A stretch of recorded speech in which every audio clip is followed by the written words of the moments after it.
Vamos começar. Pai, nós queremos agradecer mais uma vez pela oportunidade de estarmos aqui nesta manhã, em que podemos aprender de Ti, Senhor, abrindo a Tua palavra, abrindo nossos corações, as nossas mentes, pedindo que o Senhor atue em nós, que o Senhor nos ensine, que o Senhor nos edifique neste momento, Pai. Obrigado pelo privilégio que nós temos. As portas estão abertas, nós temos essa liberdade ainda, temos a Tua palavra nas nossas mãos, e isso é um privilégio enorme que muitas vezes nós nem nos damos conta disso. Obrigado, Senhor, porque já hoje, nesse dia, o Senhor já nos libertou, já nos protegeu de tantas coisas, coisas que nós nem sabemos, o Senhor já fez por nós. E por isso nós somos gratos, Senhor, e Te louvamos, porque o Senhor é um Deus maravilhoso que cuida de nós. Peço que o Senhor me use, apesar de mim. Que o Senhor me capacite, que o Senhor esteja comigo nesta manhã, me ajudando não só na parte espiritual, mas também na física. Que o Senhor me dê o sustento necessário, Pai. Te imploro, te peço, te rogo nesse momento, em nome do Senhor Jesus. Amém. Em primeiro lugar, mais uma vez, já começo a aula com uma carga de emoção, e eu vou tentar ser o menos emotivo possível, né? Agradecendo os irmãos pela oração, pelas orações, pelo conforto, pelas palavras de carinho, né?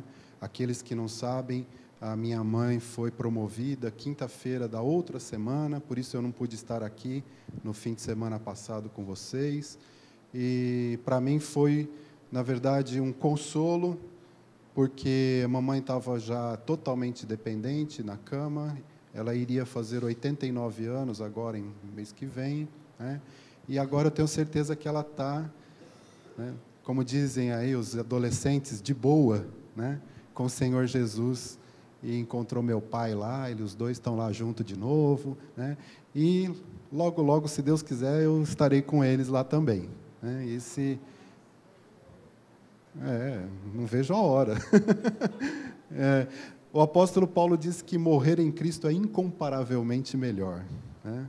Então, essa certeza que nós temos que nos dá o consolo, o conforto, e vou deixar algumas pessoas tristes, mas eu vou estar muito feliz lá, com certeza. Muito bem, meus irmãos, nós estamos estudando Jesus mais que um carpinteiro.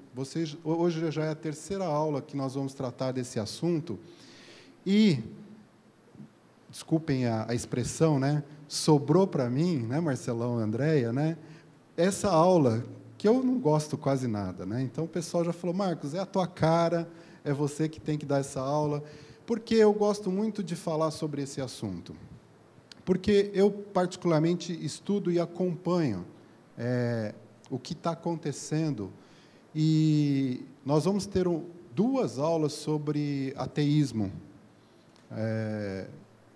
Vocês vão ter que me aguentar nessas duas aulas também. E é incrível como o mundo está se transformando, né, em coisas que não são palpáveis, não são lógicas, não são racionais, baseados numa coisa chamada ciência. Então, hoje, para você crer em Jesus Cristo, para você acreditar que a Bíblia é a palavra de Deus, para você ter essa convicção, você é considerado hoje um debilóide, né? Você é considerado hoje um babaca, um bobão, né? Aquele camarada que está sendo enganado por o pastor que só quer saber do teu dinheiro. Hoje é a visão que tem de nós, os crentes. Ah, você é daquela igreja lá que o pessoal pede dinheiro? É a primeira coisa que vem na cabeça deles. falei, não. Qual é a tua religião? Outro dia perguntaram lá para mim, no meu trabalho, né? Eu falei, a minha religião é uma pessoa, é o Senhor Jesus. E aí você aproveita e explica, né? Então, você quer saber em qual igreja eu congrego, eu participo? Sim. Tá. Então a sua pergunta é outra. Qual igreja que eu participo? Ou, em qual igreja que eu sirvo o Senhor Jesus? É na Igreja Presbiteriana do Ipiranga. Então é isso. Eu vou começar fazendo uma pergunta para vocês e... Espera aí, precisa ligar aqui, senão não funciona. Existe conflito entre a Bíblia e a Bíblia aponta 100% para Jesus. Então, nós praticamente temos um sinônimo aqui, certo? De Gênesis a Apocalipse, a Bíblia aponta para o Senhor Jesus. Vocês já estão carecas de saber. Existe conflito entre a Bíblia e a ciência? Podem falar, é uma pergunta. O que vocês acham? Existe conflito? Deem alguns exemplos. Alguém falou não. Oi?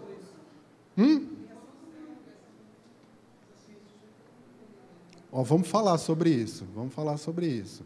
Existem as várias visões, né, que conflitam. Quem falou não lá? E quem falou sim aqui? Então, o que Everardo está falando para a gente é uma coisa muito interessante. Há muitos e muitos anos atrás, a Bíblia já trazia informações que a ciência só descobriu muito tempo depois. Por exemplo, a esfericidade da Terra, do planeta Terra. A Igreja Católica Romana condenou Galileu, porque Galileu disse que a Terra não era o centro do universo, mas sim que a Terra girava em torno do Sol. Vocês já pararam para pensar quão é complexo provar que a Terra gira em torno do Sol? Hoje é muito fácil para nós. Por quê? Porque nós aprendemos isso desde pequenininho. E você vê lá, a professora põe aquela animaçãozinha lá, né, com os planetinhas, o Sol no meio, né? Hoje você consegue visualizar isso. Mas imagina isso há 1000 anos atrás, onde eles não tinham essa informação. Imaginem lá, quem assistiu aquele filme do Cristóvão Colombo, né, que todo mundo achava que a Terra era chata, chegava num lugar, o navio, tiburfe, caía num abismo lá, sabe lá para onde, né? E ele começou a olhar aquilo, ele falou... Vocês lembram do filme? Ele descascando a laranja? E ele olhando, ele falando assim, não é assim. Então, eram pessoas que pensavam, e que foram mudando o pensamento científico, e isso foi alterando. Mas a Bíblia já falava sobre isso. Era só ler, né? A Bíblia já falava que o planeta fica suspenso, os planetas, os astros. Então, é interessante que eu creio, assim, você diz que existem os conflitos entre, por exemplo, a teoria da evolução e o criacionismo. Ok, mas isso não foi provado. E nós vamos falar sobre isso porque nós temos muito mais evidências da criação do que da evolução. E isso é uma coisa que nós precisamos lembrar sempre, quando a gente está defendendo a nossa fé. Então, lembrem-se que esse nosso curso aqui, ele é apologético, né, pessoal? Nós estamos tratando aqui de assuntos para dar base para que você possa dar razão da tua fé. Mas então, vamos lá. Começando aqui. Qual é o propósito da Bíblia? Podem falar. O que vocês acham? Qual o propósito da Bíblia? A Bíblia é a palavra de Deus. Tá bom. Qual é o propósito da Bíblia? Não estou ouvindo. Plano da salvação. O que mais?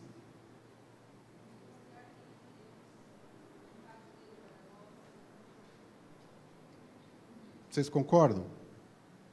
Mais alguma coisa? Eu vou resumir isso que vocês falaram. Vocês não falaram muito, porque acho que vocês estão dormindo ainda, apesar de ter tido mais de 1 hora hoje, né? E quem deveria estar aqui cansado sou eu, porque eu trabalhei até as 2 da manhã. Mas veja bem, eu resumi isso assim. A Bíblia tem como propósito básico que as pessoas conheçam a verdade. Isso está dentro do que o Jonathan falou, porque a verdade é o quê? Jesus disse que eu sou a verdade. Mas Jesus também disse, a tua palavra é a verdade. Então, tudo que tem na Bíblia é a verdade, né? E eu vou fazer um parênteses aqui, pessoal. Muitas das minhas aulas, eu tirei do livro do Adalto, seu xará, Adalto Lourenço, que é um cientista criacionista. Esse é o segundo livro dele, Gênesis 1 e 2, onde ele faz a apologética da interpretação literal dos 2 primeiros capítulos do livro de Gênesis.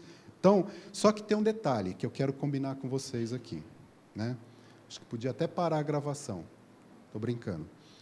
O Ion quer trazer o Adalto aqui, se possível esse ano ainda. Não sei, Márcia, como é que está a agenda dele, vocês já contactaram. Mas o Ion quer trazer o Adalto aqui esse ano ainda, e temos um evento aqui com ele.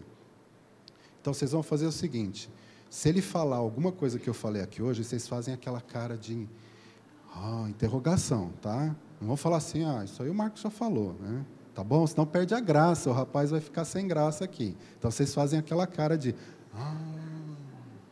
tá bom? Combinado? Então, tá certo.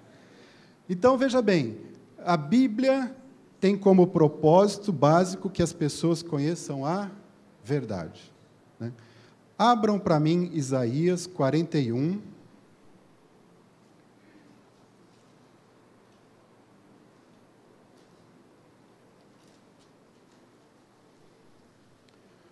Alguém lê para mim? Eu vou pedir para a Derlene ler aqui, que ela está perto do microfone. Só precisa achar, né, Derlene? 41, 22 e 23.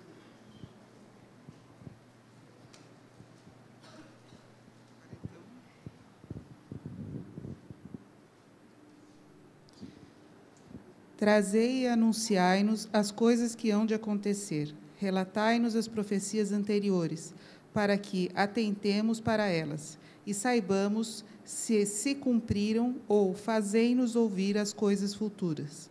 Anunciai-nos as coisas que ainda hão de vir, para que saibamos que sois deuses. Fazei bem ou fazei mal, para que nos assombremos e juntamente o veremos. Obrigado. O que está acontecendo aí, gente? Qual é o contexto aí? Deus tá desafiando os adoradores, né, dos falsos deuses, para que eles mostrem alguma evidência de que eles são verdadeiros. É um desafio que Deus faz. E aí ele olha assim, as evidências seriam o quê? Contar como que seriam as coisas anteriores, as coisas passadas e as coisas futuras, o que ia acontecer no futuro. Então, quem que pode fazer isso? Quem consegue fazer essas coisas? A Bíblia tem estas duas coisas. A Bíblia, a palavra de Deus, ela mostra a verdade. O que você está lendo aí é incontestável. Por quê? Foi o próprio Deus que escreveu para a nossa informação. Certo? Agora, qual é o propósito da ciência? Cri, cri, cri, cri. Qual o propósito da ciência, pessoal? Vamos lá. Não tenham medo de errar. Comprovar um evento, cientificamente, alguma coisa. O que mais? Podem falar, vocês estão com medo? Não tenho medo, não. Vocês nunca tiveram medo de falar? Hoje vocês estão com... O que mais?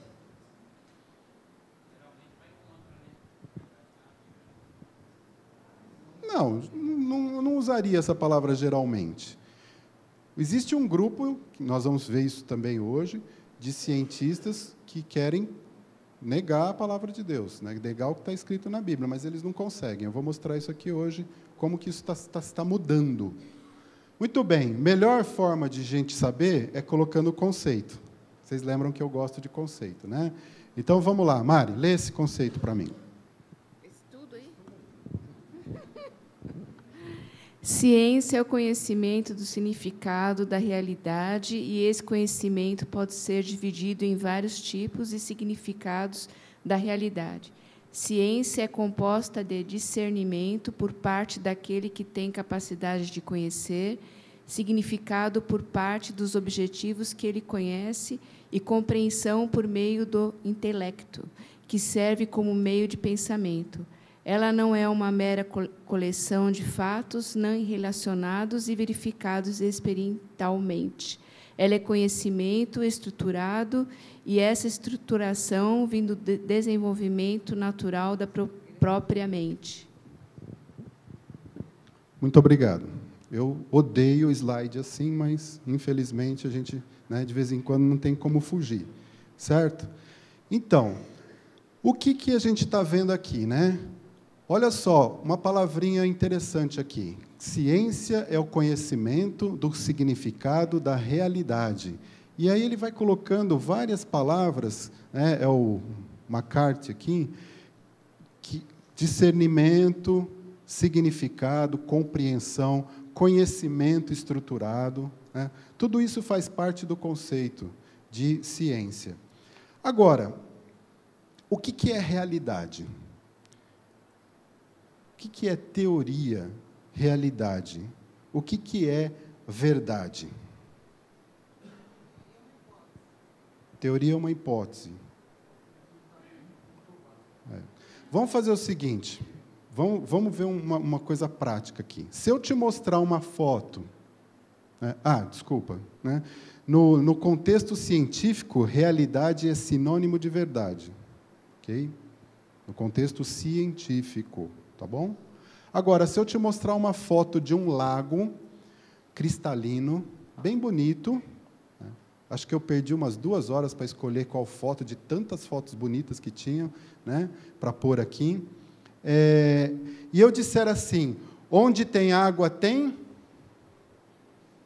A resposta automática é vida, certo?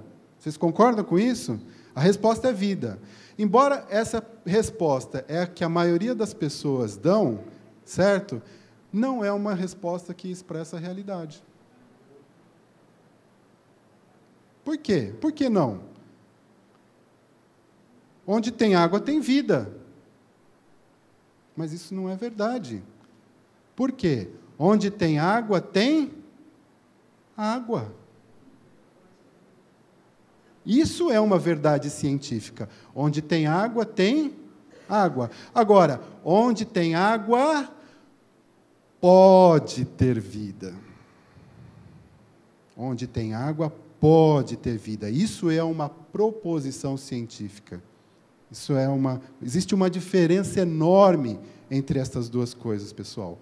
Uma é uma verdade expressa, literal, é exatamente a realidade. A outra, ela não expressa a realidade. Ela expressa uma possibilidade. Quem falou de criação, evolução, né? Por que isso é importante? Porque muitas pessoas, cientistas, pesquisadores, professores, leigos, confundem realidade científica com possibilidade científica. Eles não estão procurando vida nos outros planetas, né? Para isso, eles estão procurando água. Agora, nós sabemos, já foi verificado que existe água em outros planetas, em outros corpos celestes, mas isso não significa que tenha vida. Porque, pessoal, onde tem água, tem água. Isso é uma realidade. Ok? Então, por que eu estou colocando isso? Porque, olha aí o Adalto de novo. A cada nova descoberta científica, o conteúdo do conhecimento é alterado. Agora, gente, uma coisa que está em constante transformação não pode ser considerada como verdade. Por quê? Porque ela vai se tornar algo totalmente diferente a qualquer momento. Vocês estão cansados de exemplos aí, né? Quando eu estava pensando nisso aqui, eu me lembrei dos alimentos. Uma hora você pode comer ovo, que ovo é uma maravilha. Agora já não pode mais comer ovo, porque ovo... Café, olha, excelente você tomar 3 cafezinhos. Olha, não toma muito café. Não é assim que funciona? Isso eu estou falando na área de alimento. Vocês querem um outro exemplo? Um exemplo? Esse camarada aqui. Até bem pouco tempo atrás, o que se dizia? O átomo é a menor partícula que nós encontramos.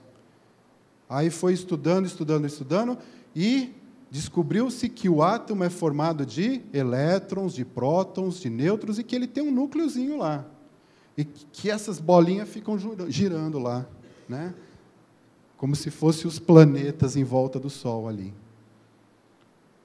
E aí eu fico pensando, ixi, eu sou cheio de buraco, né? Agora, já estão descobrindo que estas partículas têm subdivisões. Até onde vai isso? Nós não sabemos. Então, muito cuidado, porque a cada nova descoberta, aquilo que era verdade não é mais, né? Ela se transforma. Agora, vamos ver alguns textos bíblicos. Hebreus 11, 3. Alguém leia para mim, por favor.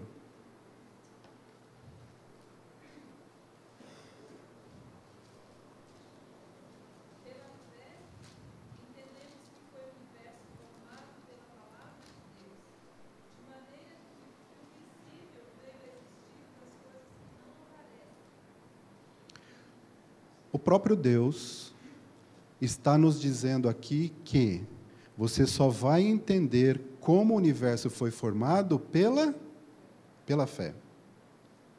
A ciência não vai conseguir nos mostrar isso. E nós também não vamos conseguir comprovar isso cientificamente. Vamos falar sobre isso também. Mas é pela fé que nós entendemos que o universo foi formado pela palavra de Deus. Por favor, Romanos 1, 19 e 20.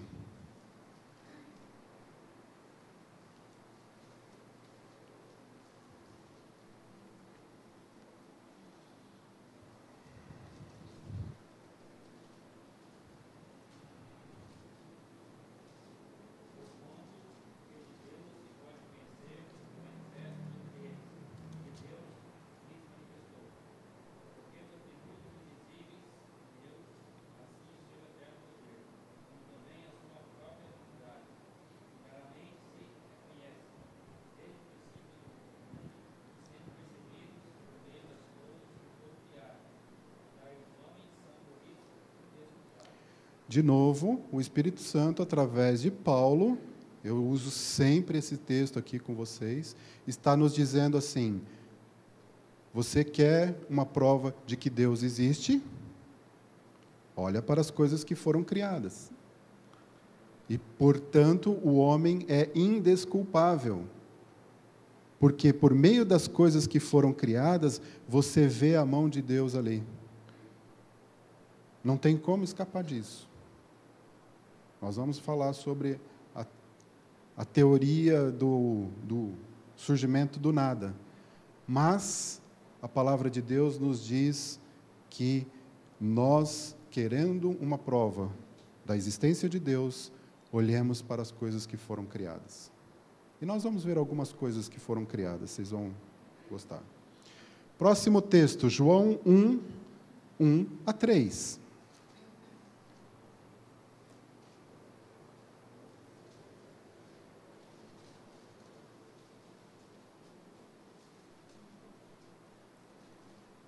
Vamos lá? No princípio era o Verbo estava com Deus e o Verbo era Deus. Ele estava no princípio com Deus. Todas as coisas foram feitas por intermédio dele, e sem ele nada do que foi feito se fez. E aqui a coisa pega. Por que a coisa pega aqui?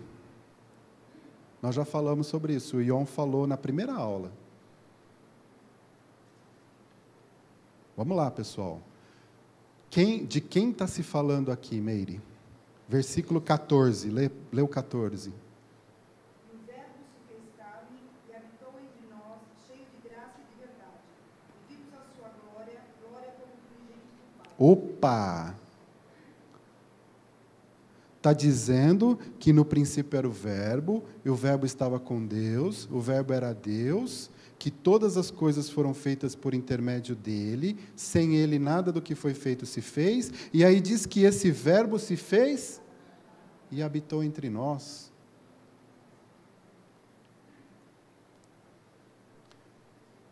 Vocês se lembram da aula do Ion? Claro, com certeza.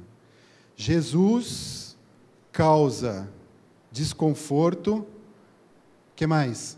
Causa polêmica, causa atrito, porque ele se disse Deus. E ele colocou uma série de pessoas, líderes religiosos aqui, que não causam esse tipo de constrangimento, porque nenhum deles se disse ser Deus. Agora, a palavra está nos dizendo que Jesus Cristo é o Deus que estava lá criando todas as coisas. Vamos ler mais um texto, Colossenses 1:16.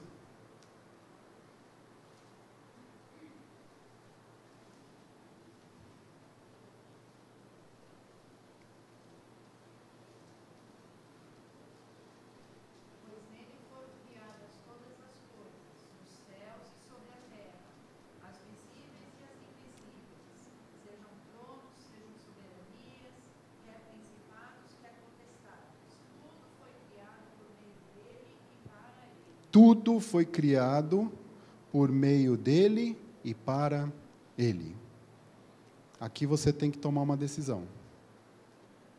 Ou você crê na Bíblia, ou você crê na ciência. Na má ciência, né? Aquela ciência. Eu vou mostrar para vocês que isso, qual é a diferença aqui. Vamos lá.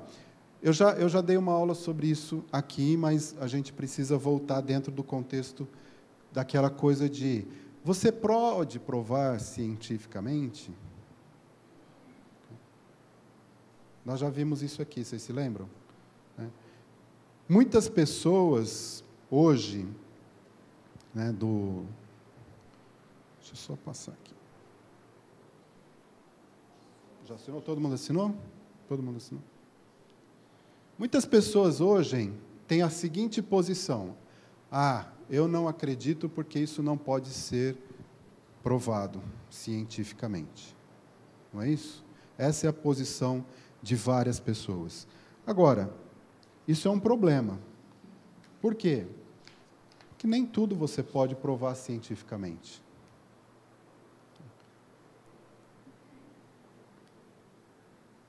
Existe uma diferença entre prova científica e prova histórica judicial. Querem um exemplo? Você pode, Silvio, você pode provar para mim, sexta-feira você foi trabalhar no Mackenzie, não foi? Você foi trabalhar no Mackenzie sexta-feira? Não? Quinta? Quarta? Não trabalha mais no Mackenzie? Saiu? Edi, você foi trabalhar sexta-feira no Mackenzie? É só a mulher mesmo, né? Tem a mulher que tem que trabalhar, não tem jeito. Né? Você foi trabalhar, Edi? Foi? Você consegue provar cientificamente para mim que você foi trabalhar sexta-feira? Não? Por quê? Porque o método científico, ele depende de coisas que precisam ser experimentadas, de fenômenos que precisam ser observados, controlados. Você consegue provar para mim que... E eu ia pegar alguns temas polêmicos. Deixa eu pegar um menos polêmico aqui. Dom Pedro I declarou independência ou morte às margens do Ipiranga, que é aqui, pertinho. Você consegue provar isso cientificamente? Ninguém consegue provar isso cientificamente. Não tem como. Não tem como. Então, você vai se basear em quê para acreditar nisso? Né? Olha só, A prova científica, ela consiste em uma série de conceitos interrelacionados, em esquemas conceituais que surgiram como resultantes de experimentos e observações e que podem ser produzidos em outros experimentos e observações. Não sou eu que estou falando isso, é o Dr. James, ex-diretor da Universidade de Harvard. Então, eu não tenho, não é tudo que eu consigo provar cientificamente. Alguém consegue provar cientificamente aqui o que almoçou ontem? Não, por favor, não tentem. Não dá. Agora, Edi, eu tenho alguma evidência de que você foi trabalhar sexta-feira no Mackenzie? Eu tenho testemunhos, né? O teu chefe te viu lá? Viu? Você fez algum trabalho lá, tipo, mandou algum e-mail, fez algum relatório, né? Não ficou só no Facebook, né? Tá bom, ufa, né? Isto são provas histórico-judiciais. Lembram aquela coisa do assassinato? Como é que você prova se o cara é culpado ou não? Então, o que acontece? Vamos pensar, né, nisso.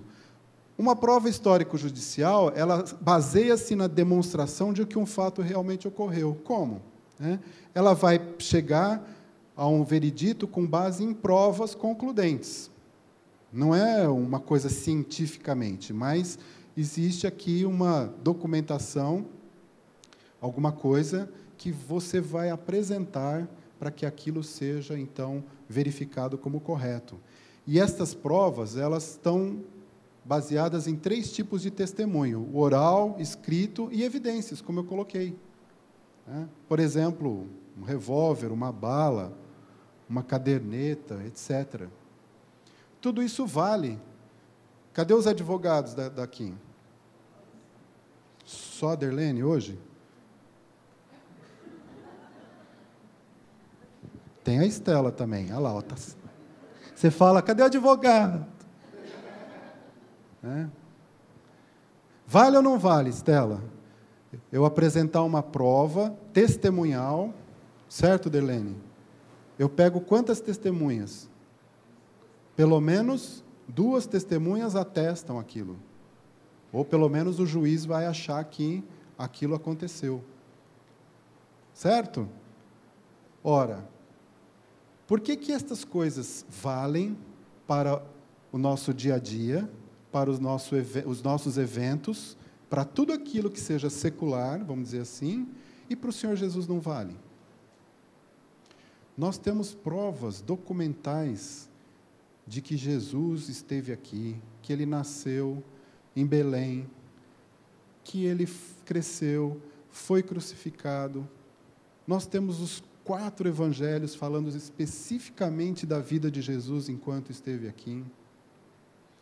E Lucas, que era um médico, não era um debilóide, mas era um médico, ele diz assim: olha, Teófilo, eu fiz uma pesquisa extremamente acurada, entrevistei pessoas para poder relatar isso que eu estou fazendo aqui. E o apóstolo Pedro diz assim: nós não estamos falando coisas inventadas, de fábulas, mas nós vimos, nós somos testemunhas oculares. Por que não vale? Há, sim, uma tendência, né, para que as pessoas não creiam. E aí, gente, é um problema moral, é um problema espiritual, não tem nada a ver com ser científico ou não ser científico. No fundo, as pessoas, como disse lá em Romanos 1, rejeitaram a verdade do Deus vivo. E para muitas delas, infelizmente, não tem como você argumentar. Ela vai dizer: mas isso aqui foi escrito por homens. Sim, mas e o resto também não foi? Toda a história foi escrita por quem? Por extraterrestre? Não, foi por homens.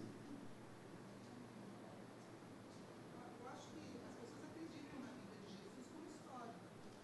E a testemunho disso Sim, sim. é a divindade de Deus. Aí que pega que é onde a gente está. Como é que a gente está?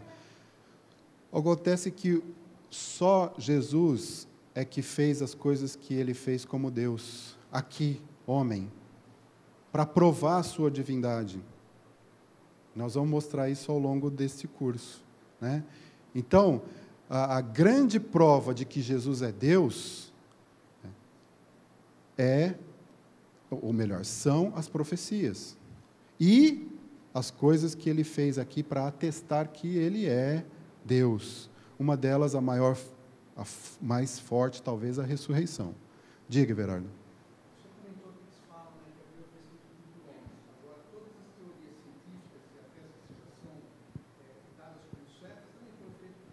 Tudo. Sim. Exatamente. Exatamente.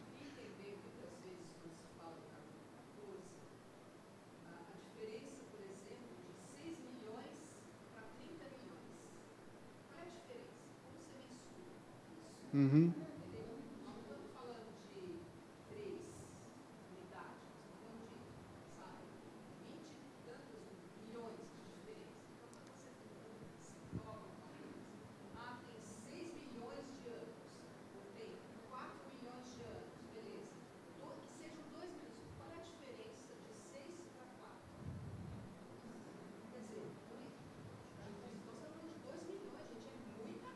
Sim.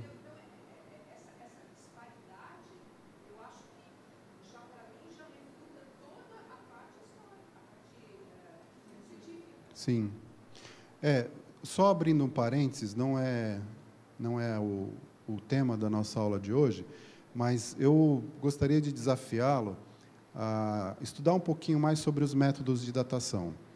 E o Adalto tem um outro livro, que é Onde Tudo Começou, que ele explica exatamente os erros dos métodos de datação.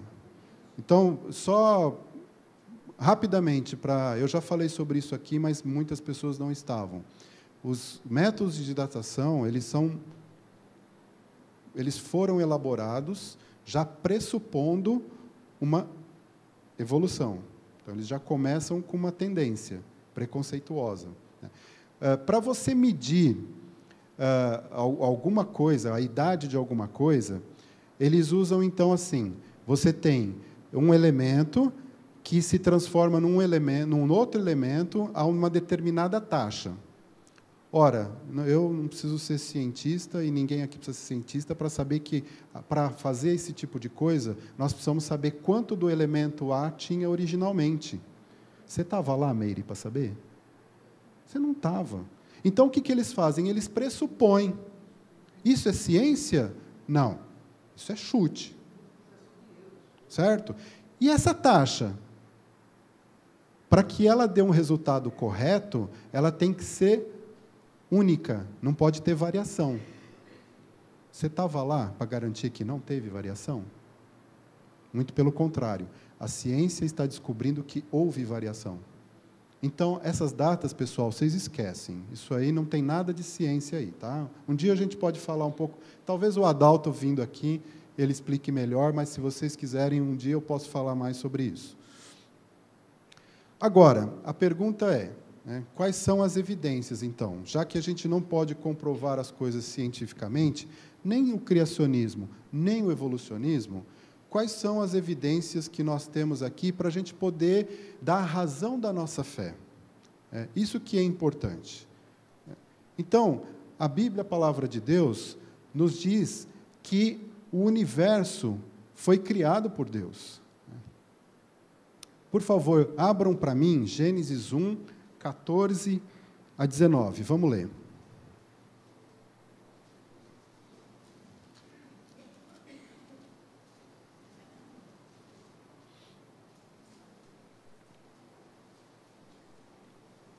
Eu vou ler. Gênesis 1:14. Disse também Deus: haja luzeiros no firmamento dos céus, para fazerem separação entre o dia e a noite, e sejam eles para sinais, para estações, para dias e anos, e sejam para luzeiros no firmamento dos céus, para alumiar a terra, e assim se fez. Fez Deus os 2 grandes luzeiros, o maior para governar o dia e o menor para governar a noite, e fez também as estrelas, e os colocou no firmamento dos céus para iluminarem a terra, para governarem o dia e a noite e fazerem separação entre a luz e as trevas. E viu Deus que isso era bom. Houve tarde e manhã o 4º dia. A palavra de Deus está nos dizendo que o universo, né, isso que nós lemos aqui, foi criado no 4º dia da criação. Agora, nós temos um pequeno probleminha com relação à teoria evolucionista, porque essa teoria diz que o universo teria surgido a partir de uma explosão e, em bilhões de anos, isso foi se formando. Trouxe para vocês aqui uma curiosidade. O tamanho desse universo que nós conseguimos hoje cientificamente enxergar. Olha só os números. 93 bilhões de anos-luz. O que é um anos-luz? É a distância que eu consigo percorrer na velocidade da luz. Isso equivale a mais ou menos 9,5 trilhões de quilômetros. Certo? Então, 93 bilhões de anos-luz seria mais ou menos 900 bilhões de trilhões de quilômetros. A gente não consegue nem imaginar esse número. E eu reclamo de ir para Rio Preto a 450 quilômetros daqui. Né? A massa do universo está calculada mais ou menos em 8 vezes 10 elevado a 52 quilos, ou seja, um número que equivale a 8.000 trilhões de trilhões... trilhões de trilhões de trilhões de trilhões de quilos. Ainda tem gente que se acha gorda aqui. Né? Número de estrelas, entre 30 sextilhões a 1 septilhão. Esse número é cerca de 3 vezes o número de todos os grãos de areia, de todas as praias e de todos os desertos do planeta Terra. O número de galáxias, cerca de 170 bilhões. E a nossa galáxia, onde está o nosso planeta, né, a Via Láctea, nós temos cerca de alguns bilhões de estrelas igual ao nosso Sol, só na nossa galáxia. Agora, você pega bilhões de estrelas na nossa galáxia e mais bilhões de estrelas em 170 bilhões de galáxias, aí você cai de costa. É verdade? Por favor, leia para mim Isaías 40, 25 e 26.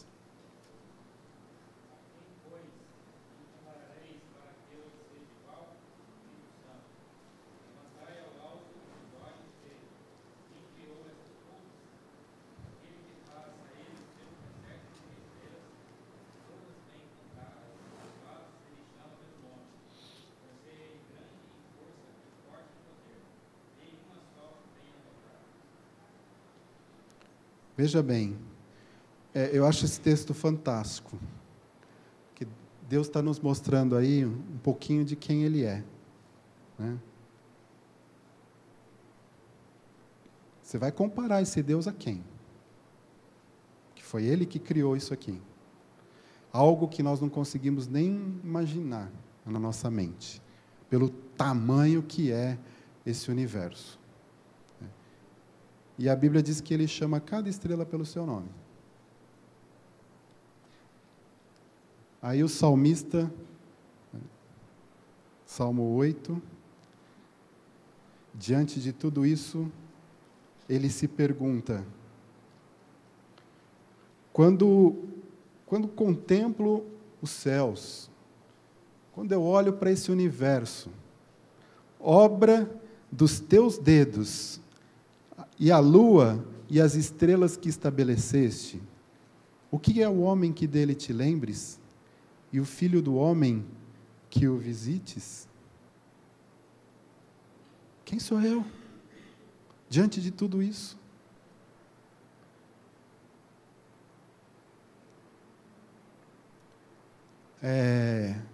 Sabe quem criou isso? Nós lemos aqui. Quem foi? Senhor Jesus. Ele criou esse universo imenso, com todo o seu poder. E o Verbo se fez carne e habitou entre nós. Como é que pode um Deus infinitamente poderoso, que cria um universo desse tamanho, se limitar a um homem? Para quê? Por quê? Mas não para só nas coisas grandes, né? Nós temos evidências, e agora é uma coisa interessante. Quando Darwin...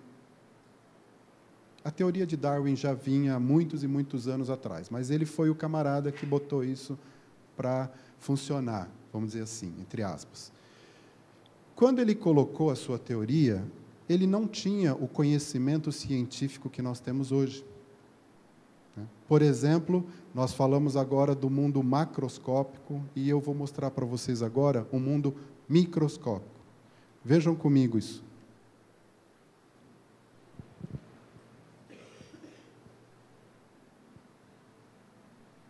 No cantinho esquerdo embaixo aqui, Pádua.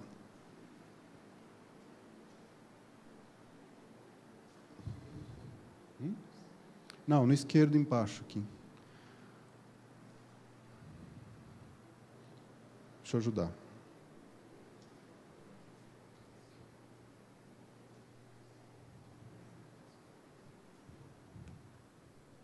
Aqui, ó.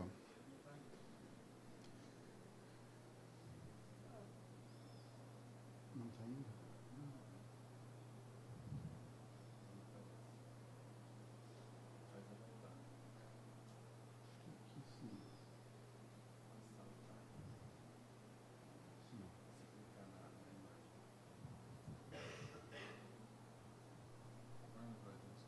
Hoje em dia, tecnologias extraordinárias revelam inúmeros mundos microscópicos.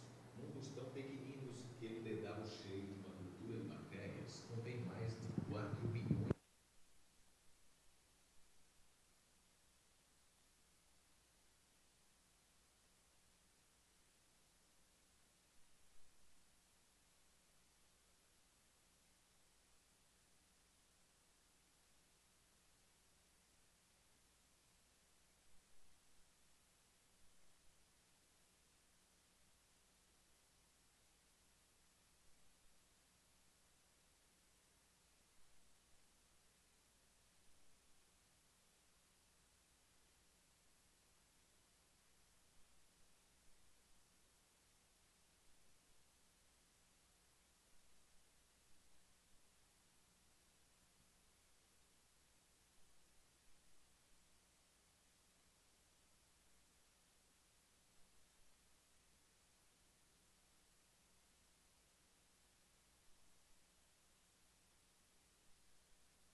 Eu estou mostrando para vocês evidências de que aquilo que eles colocam para a gente como uma teoria de surgimento das coisas é praticamente impossível de acontecer. E esse trecho desse videozinho, eu tirei aqui desse DVD. O DVD todo ele tem 65 minutos de duração, e o que ele mostra para a gente aqui? É um grupo de cientistas, vocês viram só um trechinho, que, com o avanço do conhecimento científico, estão questionando a teoria darwiniana, porque ela não responde às indagações e às dúvidas que nós temos. Muito pelo contrário, ela só traz problemas. Então, eu estou dizendo para vocês aqui, né? A ciência, será que ela está se rendendo através do seu próprio conhecimento? E, felizmente, existem cientistas honestos, e eu não estou falando de cientistas crentes, cristãos, mas são cientistas honestos. Se vocês assistirem o DVD completo, vocês vão verificar que eles estão dizendo assim, olha, nós não podemos fechar os olhos para essas coisas, isso não é honesto. Porque nós estamos estudando isso, estamos aprendendo, e essas coisas estão nos confrontando. Vou mostrar mais um exemplo aqui para vocês, de um cientista que tentou responder a como que as coisas surgiram dentro de uma evolução química. Porque vocês sabem que a lei da biogênese diz que a vida só vem através de vida. O Senhor Deus é vida, por isso Ele pode gerar vida. Essa lei só corrobora com isso. Mas, como ele era um evolucionista, ele então formulou e divulgou um livro, escreveu um livro. Esse livro foi utilizado nas universidades e tudo mais. Porém, um aluno faz uma perguntinha para ele. E dessa pergunta, ele jogou tudo no lixo.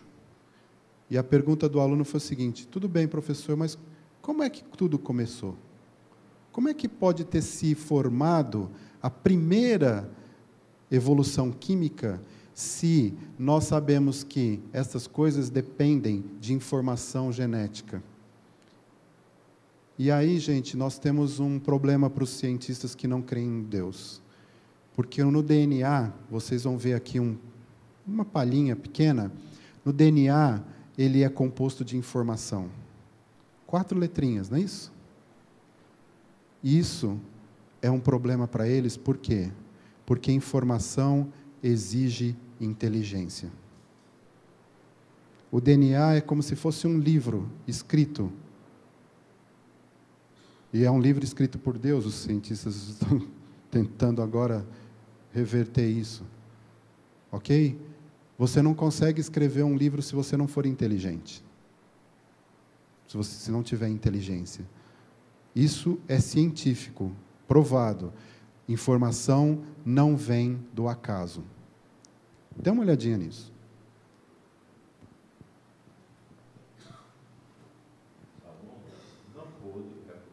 Esse é o cientista, tá? Ele teve que explicar como as primeiras proteínas poderiam ter sido montadas sem a ajuda de instruções genéticas. Nas células vivas, hoje, as correntes de aminoácidos não são formadas diretamente pelas forças de atração entre suas partes, como Kenyon sugeriu. Ao invés disso, outra macromolécula dentro da célula armazena instruções para montar as proteínas. Esta macromolécula se chama DNA. No início, Kenyon acreditava que as proteínas poderiam ter sido formadas diretamente dos aminoácidos.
tornou-se imensamente atrativo para mim e fazia muito sentido, pois combinava intimamente com as descobertas múltiplas da biologia molecular. Nos anos desde que Kemp rejeitou a evolução química, a ciência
processamento de informação genética. E é exatamente nesse novo campo, conhecido como genética molecular, onde vemos a evidência mais convincente de projeto existente na Terra.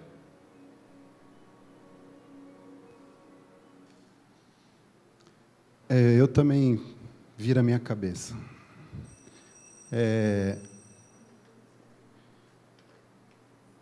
Eu me empolgo nessas coisas. Vocês me perdoem talvez o vídeo ter sido um pouco mais longo, mas eu me empolgo com essas coisas porque quanto mais eu estudo sobre a ciência, quanto eu mais leio sobre isso, mais a minha fé se consolida na pessoa do Senhor Jesus. Porque eu mostrei para vocês um macro-universo enorme, bilhões e trilhões de galáxias, de estrelas, coisas grandiosas que nós não conseguimos nem imaginar. E aqui eu mostrei um pouquinho para vocês de um micro-universo que a gente não consegue nem enxergar, mas que a ciência tem atingido a boa ciência, vamos dizer assim, tem atingido um nível tão grande de poder observar essas coisas. E, através destas coisas, poder confrontar com aquilo que estão dizendo para nós que aconteceu por acaso. Não tem como ser por acaso. Vocês ouviram o rapaz ali dizendo, um biólogo honesto, olhando todas essas coisas, ele não pode acreditar que isso veio por acaso. Eu não consigo montar um motor funcionando se eu não tiver todas as partes daquele motor. O motor não vai funcionar. E interessante, nesse DVD, eles citam uma frase que Darwin coloca no seu livro, dizendo, se puder se provar que existe algum elemento tão complexo que não possa ter sido criado pela seleção natural, a minha teoria está totalmente furada. Você não vai ouvir isso em escola nenhuma, mas isso está lá no livro dele. E hoje, a ciência está comprovando uma coisa que Darwin temia naquela época, porque ele não tinha o conhecimento. Agora, meus irmãos, quem criou todas essas coisas? Jesus Cristo, amém. Ele criou o universo enorme, macro, e Ele criou esses esquemas moleculares que estão lá dentro das nossas células, que nós ainda estamos começando a conhecer algumas coisas. Ele criou, de uma complexidade enorme. E aí eu pergunto para você, qual é o tamanho desse Deus? Quem é esse Jesus? E para encerrar, vamos ler o Salmo 111?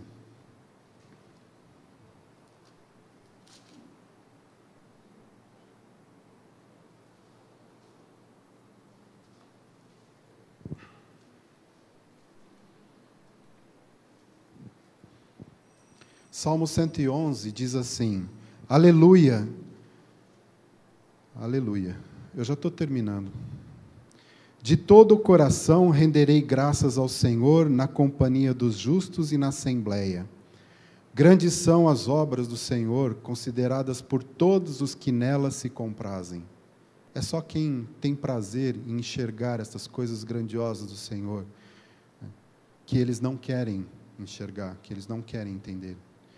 Em suas obras, a glória e majestade. Não dá para a gente olhar para essas coisas e não ficar maravilhado de um Deus que criou tudo isso. E a sua justiça permanece para sempre. Ele fez memoráveis as suas maravilhas. Benigno e misericordioso é o Senhor. Dá sustento aos que o temem. Lembrar-se-á sempre da sua aliança. Manifesta ao seu povo o poder das suas obras, dando-lhe a herança das nações. As obras de suas mãos são verdade e justiça, fiéis todos os seus preceitos. Estáveis são eles para todo sempre, instituídos em fidelidade e retidão. Enviou ao seu povo a redenção, estabeleceu para sempre a sua aliança, santo e tremendo é o seu nome. O temor do Senhor é o princípio da sabedoria, revelam prudência todos os que o praticam. O seu louvor permanece para sempre. Quando eu estava elaborando essa aula aqui para passar para vocês, enxergando o poder que o Senhor Jesus tem, eu fiquei incomodado. Incomodado em saber que um Deus tão grande, tão maravilhoso, se humilhou em forma humana e se deixou humilhar para morrer na cruz pagando o meu pecado. Isso é fantástico. Isso é fantástico. Deus fez tudo isso, porque, como nós lemos aqui, Ele é a nossa redenção. Só Ele podia pagar o preço do meu pecado. E Ele fez isso por mim, Ele fez isso por você, porque Ele nos ama. Eu não posso entender um amor tão grande de Deus, que criou todas essas coisas, por uma pessoa tão insignificante, como está escrito lá no Salmo 8, tão ridícula como eu sou. E aí, meu irmão, minha irmã, o que está faltando para você se render a esse Deus? Por que ainda, Célia, a gente fica ansioso, preocupado, como você disse aqui de manhã? Por que a gente não se entrega totalmente a esse Deus que disse: olha para os lírios do campo, por que vocês estão preocupados com o que vocês vão comer, com o que vocês vão se vestir? Eu, que criei todas essas coisas, cuido de você. É Ele que dá o emprego. É Ele que cura, Everardo, do câncer de cérebro. Não é? Nosso irmão está aqui, curado. Ele que cuida de você, meu irmão, em qualquer situação, nas adversidades, nas tristezas da vida, nos percalços da vida. Olha o tamanho dele. Olha o que ele fez.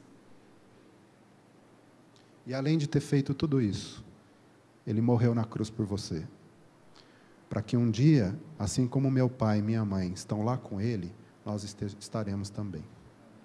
Vivendo por toda a eternidade, aí sem dor, sem tristeza, sem ansiedade, sem preocupação. Este é o nosso Deus e Salvador, o Senhor Jesus, mais que um carpinteiro. Que o Senhor Jesus, o Deus que criou todas essas coisas, te abençoe e te guarde. Pai, nós não temos palavras para agradecer por tudo isso que o Senhor tem feito nas nossas vidas. Em primeiro lugar, pela morte na cruz, resolvendo o maior dos nossos problemas, que é o nosso pecado e a dívida que nós tínhamos contigo.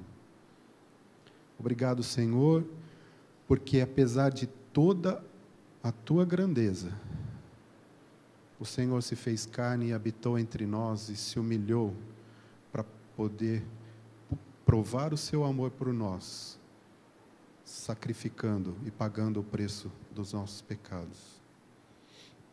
Eu, sinceramente, Pai, não tenho palavras para dizer o quanto eu te agradeço por isso. Mas eu sei que o Senhor conhece o meu coração e sabe o tanto que eu sou grato a Ti, Senhor. Obrigado por tudo, Pai. Abençoe, Senhor, as nossas vidas, em nome de Jesus. Amém. Boa semana, meus irmãos, a todos. Muito obrigado.